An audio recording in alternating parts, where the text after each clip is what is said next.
جن کو تعلق ہوتا ہے وہ کب ملتے ہیں؟ تنہائیوں میں ملتے ہیں اور گھنٹوں بھر بیٹھتے ہیں.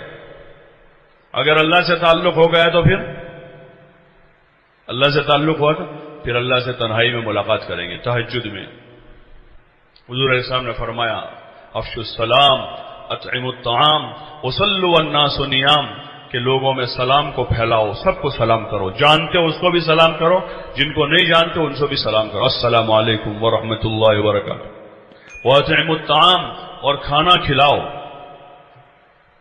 کھلاؤ لوگوں کو. اور تیسری بات کہ وصلوا والناس نیام، اور اس وقت نماز پڑھو جب لوگ سوئے ہوئے ہو. کون سی نماز ہے وہ؟ تہجد کی نماز پڑھو.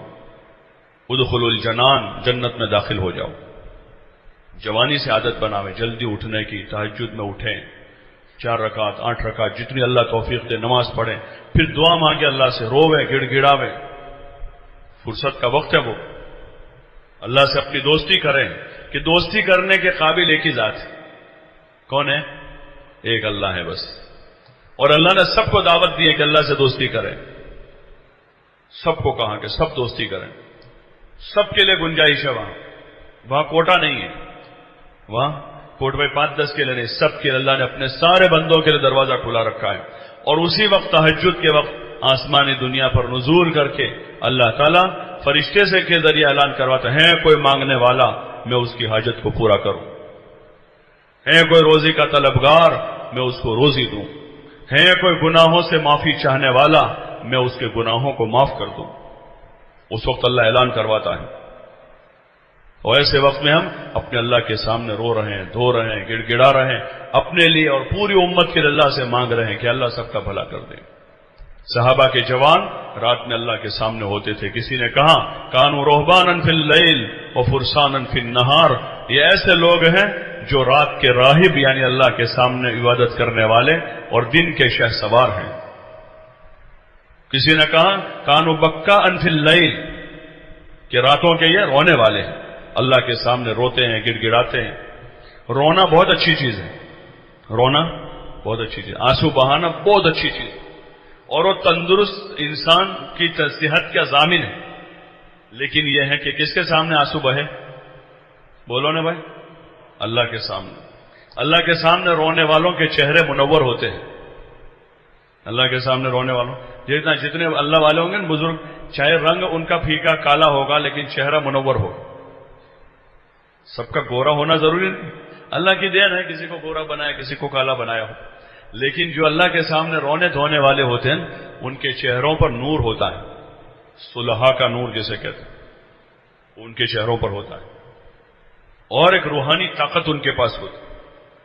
تو ہم بڑھاپے کا انتظار نہ کریں کہ بوڑھے ہوں گے تو اللہ سے تعلق بنائیں گے، اس وقت اللہ کی عبادت کریں. ارے اللہ کی عبادت کا جو مزہ ہے اور اللہ کے سامنے رونے دھونے کا جو مزہ ہے وہ یہ تصویریں دیکھنے اور ویڈیو دیکھنے کا مزہ اس کا کوئی مقابلہ نہیں کر سکتا. یہ تو ساری بے مزہ چیزیں. اللہ کے سامنے رونے کا اور اللہ سے تعلق بنا کر اللہ کی محبت کا جو مزہ. فضائل صدقات میں حضرت شیخ رحمۃ اللہ علیہ نے واقعات لکھے اللہ والوں، اس میں بہت سے نوجوان ہیں. فضائل حج میں بعض جوانوں کے قصے لکھے، گجراتی میں بھی ہیں فضائل حج، پڑھیو. اس میں ہمیں یہ لٹریچر پڑھنا چاہیے. کون سا لٹریچر پڑھنا چاہیے؟ یہ لٹریچر پڑھنا چاہیے. فضائل صدقات میں پیچھے کے حصے میں مختلف بزرگوں کے واقعات ہیں، دنیا کی بے ثباتی کے، اور نوجوان ایسے لوگوں کے، نوجوان عبادت گزاروں کے واقعات لکھے کہ جوانی میں اللہ کی عبادت میں پیدل حج میں جا رہے ہیں، پیدل جا رہے حج میں، اور کیا اللہ سے تعلق کی باتیں کر رہے ہو، اللہ سے راز و نیاز کر رہے ہیں اور اللہ سے محبت کا اظہار کر رہے ہیں.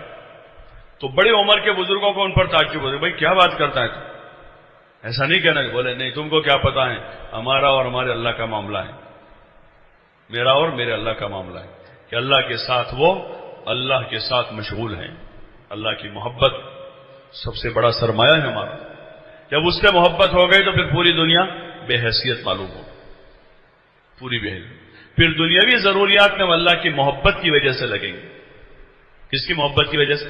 ہاں جیسے کسی آدمی کو کسی بزرگ سے محبت ہوتی ہے نا اللہ والے سے، تو ان سے تعلق بناتا ہے، ان کے پاس بیٹھتا اٹھتا ان کے ساتھ رہتا ہے، پھر ان کے آجو باجو والوں سے بھی آدمی تعلق بناتا ہے، ان کے بچوں کو کچھ دیتا ہے، کھلاتا ہے، پلاتا ہے، چھوٹا بچہ تو اس کو لے کر جاتا ہے، گھماتا ہے، کیوں کہ وہ بزرگ کی خوشی کے واسطے، کہ بزرگ خوش ہو جائے۔